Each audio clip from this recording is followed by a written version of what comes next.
Installing AudioSeal sound barrier is not difficult, but as in all sound isolation project, it requires attention to detail. Remember, a 1% opening in a wall loses 50% of the effectiveness of the wall. Attention to detail is the most important thing whether you are doing the install or you have a contractor install it. You will need a tape measure, a utility knife, a straight edge, a staple gun, and a caulking gun. The sound barrier material is 54 inches wide. Since most walls are laid out on 16-inch or 24-inch centers, there is some overlap at the seams. First, you measure the length of the run you will be covering.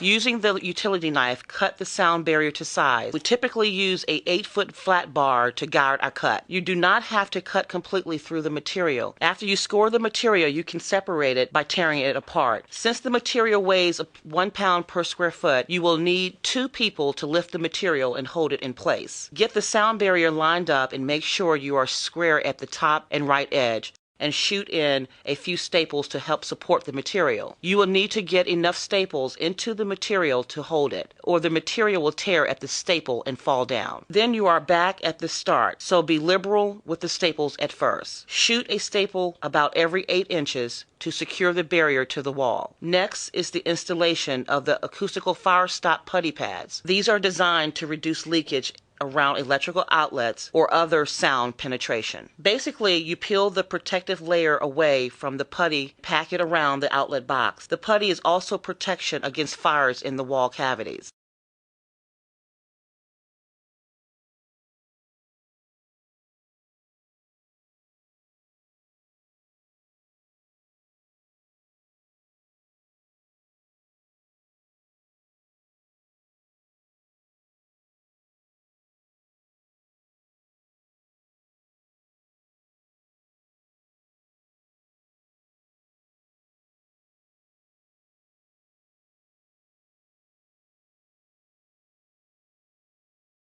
Next, we will show how the sound barrier is cut around outlets to protect the integrity of the acoustical seal around the outlet.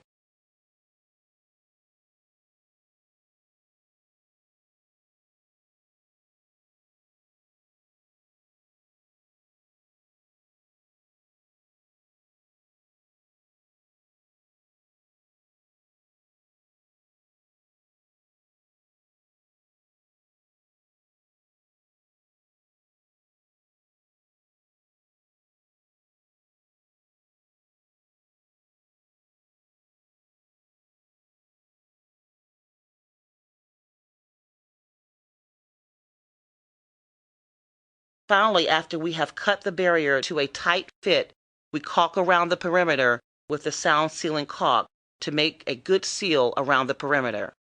Remember the 1% rule. Follow this method around the rest of the wall and attention to detail to seal it from leakage. The key to success in isolating your room is attention to detail and having adequate mass to block the amount of energy you desire.